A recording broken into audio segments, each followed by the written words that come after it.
올해 여름 잠실에서 열린 KBO 올스타전은 특별했습니다. 바로 한국에서 프로야구가 시작된 지 40주년이 된 해의 축제였기 때문이죠. 이에 따라 KBO에서는 프로야구 40주년 레전드 올스타 40인을 선정했고, 최다 득표 상위 4명의 레전드는 올스타전 당일 이벤트에 참석해 시구와 함께 기념패를 수상하는 시간을 가졌습니다. 이때 제 눈길을 끄는 장면이 하나 있었습니다. 바로 최다 득표 3위에 뽑힌 이종범 선수에게 그의 아들 이정우 선수가 꽃다발을 전해주고 포옹을 하는 장면이었는데요. 아버지에게 아들이 꽃을 전해주는 장면이 뭐가 특별한지 되물으실 수도 있겠지만 이정우 선수의 차림새가 특이했습니다. 특히 항상 단정함을 유지하던 헤어스타일이 온통 레게 스타일로 물들여져 있었죠. 바로 메이저리그 샌디에이고 파드레스의 타티스 주니어 코스프레를 한 채 기념 행사에 나타난 것이었습니다.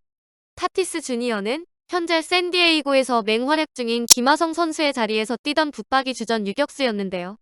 메이저리그 역대 최장 계약 기간이기도 한 14년 총 3억 4천만 달러의 초대박 계약을 맺은 슈퍼스타이기도 합니다. 그의 아버지인 페르난도 타티스 역시 메이저리거로 과거 박찬호 선수에게 한 이닝에 말로 홈런 2개를 쳐내 이른바 한만두라는 악몽을 선사한 유명한 선수입니다.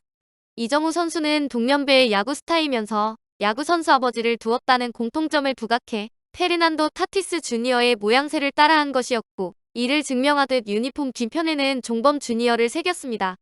레전드 아버지에 이어 그 길을 성공적으로 따라 걸어가고 있는 부자지간의 퍼포먼스인지라 우스꽝스럽기보다는 정말 멋져 보였는데요.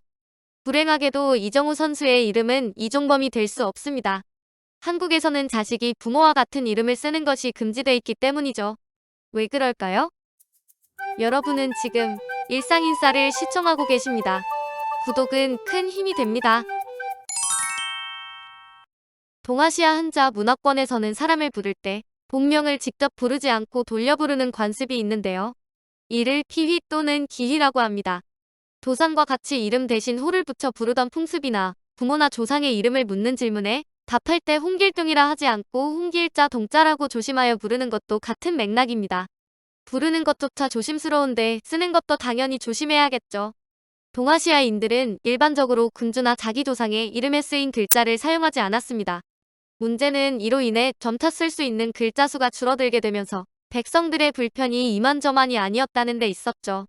이 때문에 과거 조선시대에는 왕족의 이름을 지을 때 일부러 백성들의 언어체계를 흐트러뜨리지 않기 위해 잘 안 쓰는 글자 혹은 새로운 글자를 만들어 웬만해서는 자동으로 피의가 되도록 했습니다.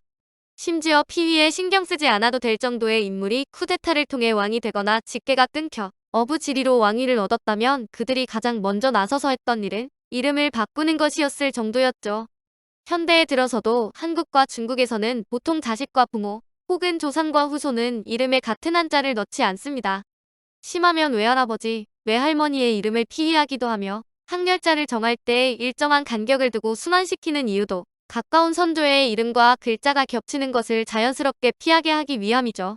출생신고법에는 이러한 피의가 적극적으로 반영돼 있습니다. 1993년 2월 25일부터 시행된 출생신고법에는 조부모, 부모, 형제자매처럼 가족 증명서에 있는 사람과 같은 이름으로는 출생신고가 불가능합니다.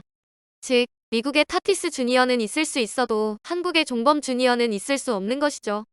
유럽 지역에서는 오히려 부모나 조상의 이름을 자식이 물려받는 것을 선호합니다.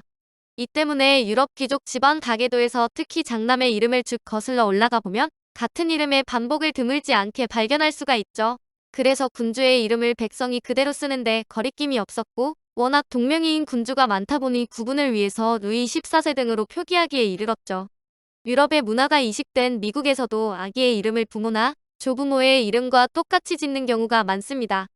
시니어는 아들에게 이름을 물려준 아버지, 주니어는 그의 아들 로마자 숫자이는 아버지가 아닌 할아버지, 삼촌 등 윗세대의 이름을 물려받은 경우, 로마자 숫자 3은 할아버지와 아버지의 이름이 똑같고 그 이름을 또 다시 이어받은 경우에 두 사람을 구분하기 위해 이름 뒤에 이런 전미사가 붙는 것이죠. 미국 영화배우인 로버트 존 다우니 주니어는 아버지 로버트 존 다우니 시니어의 이름을 물려받았고, 농구선수 르브론 제임스도 그의 이름을 아들 르브론 제임스 주니어에게 전해주었죠. 참고로 르브론은 아들과 함께 현역 농구선수로 뛰는 것이 꿈이라 밝혀왔는데요. 현재 그 가능성이 매우 높은 상황이며 같은 코트에서 같은 이름이 2번 불린다면 정말 가문의 영광 그 자체일 것 같습니다.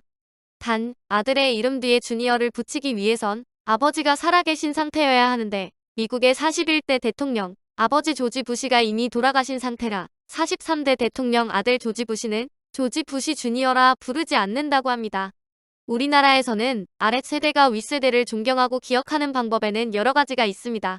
대표적으로는 선조의 유물이나 족보를 통해 회자되는 방식도 있고 제사와 같이 주기적이고 적극적인 액션을 통해 과거를 보존하고 보전하려 노력하고 있죠.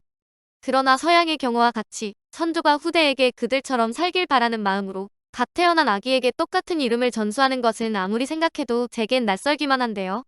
본인의 삶에 만족하고 자랑스러워 하기보다는 늘 부족하다고 생각하여 노력을 쉬지 않는 우리 특유의 겸손함 때문일까요? 혹은 본인의 삶이 어떠했든 자식은 본인보다 좀 더 나은 삶을 살길 바라는 극진한 마음 때문일까요? 같은 이름을 자식에게 물려줄 순 없지만 본인이 살아온 삶을 후대에게 떳떳하게 전해줄 수 있는 하루가 되길 바라며 오늘의 일상인사는 여기까지입니다. 시청해주셔서 감사합니다.